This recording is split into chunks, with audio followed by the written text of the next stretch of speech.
ஆட்சியர் அலுவலகம் முன்பு மறுமலர்ச்சி மக்கள் இயக்கம் சார்பில் மாபெரும் கண்டன ஆர்ப்பாட்டம். தமிழக மாணவர்களின் கல்விக்காக தர வேண்டிய நமது உரிமை நிதி ரூபாய் 2151 கோடியை தர மறுத்து தமிழகத்தின் கல்வி வளர்ச்சியை முடக்க நினைக்கும் ஒன்றிய அரசை வன்மையாக கண்டித்தும், ஒன்றிய அரசு உடனடியாக ரூபாய் 2151 கோடி நிதியை விடுவிக்க வேண்டும் என்றும், புதிய கல்விக் கொள்கையை திணிப்பதன் மூலம் மாநிலங்களே இல்லாத நிலையை உருவாக்கும் ஒன்றிய அரசின் அபாயகரமான மற்றும் அராஜகமான போக்கை தடுத்து நிறுத்துவோம் என்று மறுமலர்ச்சி மக்கள் இயக்கத்தின் தலைவர் ஈஸ்வரன் தலைமையில் கண்டன ஆர்ப்பாட்டம் நடைபெற்றது. இந்த ஆர்ப்பாட்டத்தில் பெரும் திரளானோர் கலந்து கொண்டு ஒன்றிய அரசுக்கு கடும் கண்டன குரலை பதிவு செய்தனர் என்பது குறிப்பிடத்தக்கது.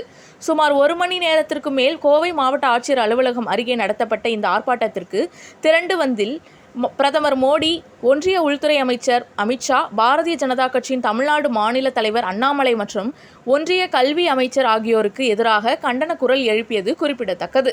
தமிழ்நாட்டில் இந்தியை திணிப்பதற்காக ஒரு திட்டத்தை வகுத்து மும்மொழி திட்டம் என்ற ஏமாற்று வேலையை செய்து தமிழ்நாட்டில் இந்தியை கொண்டு வருவதற்கான முயற்சியை மத்திய அரசாங்கம் தொடங்கி இருக்கிறார்கள். முதல் கட்டமா என்ன சொல்றாங்க? 2152 கோடி ரூபாயை கொடுக்க மாட்டோம், நான் சொல்றதை கேட்டா தான் கொடுப்போம். எங்க பணம்? தமிழ்நாட்டு மக்களோட வரி பணம்.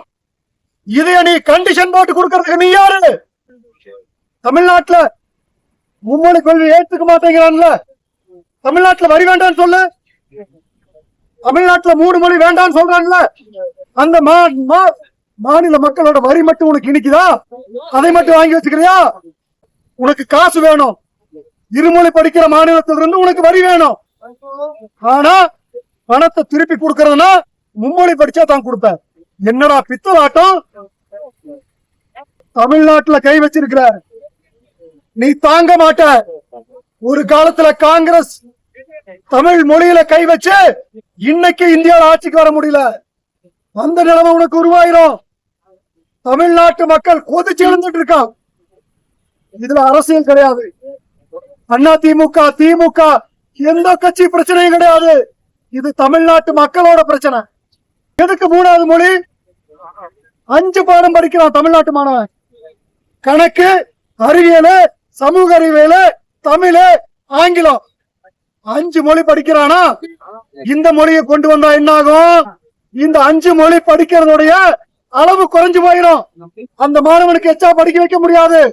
5 பாடத்திட்டத்துக்குள்ள கணக்கு அறிவு போகும், அறிவியல் அறிவு போகும், கம்ப்யூட்டர் அறிவு போகும். இந்த மொழியை மட்டும் படிச்சுட்டு அவன் வெங்காயமா பண்ண முடியும்? தமிழ்நாட்டில் இருக்கக்கூடிய மாணவன் அமெரிக்கா போறான், ரஷ்யா போறான், சிங்கப்பூர் போறான், ஜப்பான் போறான்.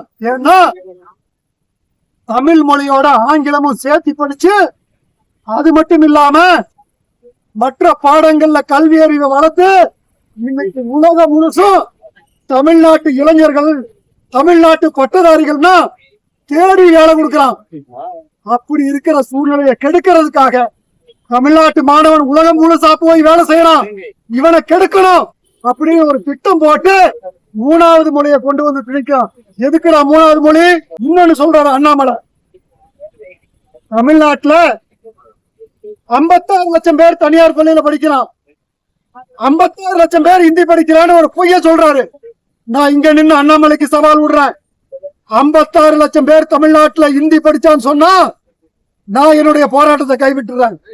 56 லட்சம் பேர் ஹிந்தி படிக்கிறான்னு நீ நிரூபிச்சிட்டீங்கன்னா நீ தமிழ்நாட்டு பிஜேபி தலைவராக இருக்கக்கூடாது. இந்த கோயம்புத்தூருக்கு நீ வர்ற பத்திரிகையாளர்கள் போய் கேட்கணும். போன பேட்டியில 56 லட்சம் பேர் தனியார் பள்ளியில ஹிந்தி படிக்கிறான்னு ஒரு பொய்ய சொன்ன. ஒவ்வொரு மீட்டிங்லையும் ஒவ்வொரு பொய்ய சொல்லிட்டு திரிகிறார். எங்கிட்ட ஆதாரம் இருக்குது, பத்திரிகையாளர்கிட்ட கொடுத்துறோம். தமிழ்நாட்டுல 60,600 பள்ளி இருக்கு. 60,600 பள்ளியில 1,498 பள்ளி அது மட்டும்தான் சிபிஎஸ்இ பள்ளி. அங்க மட்டும்தான் ஹிந்தி சொல்லி கொடுக்கிறான்.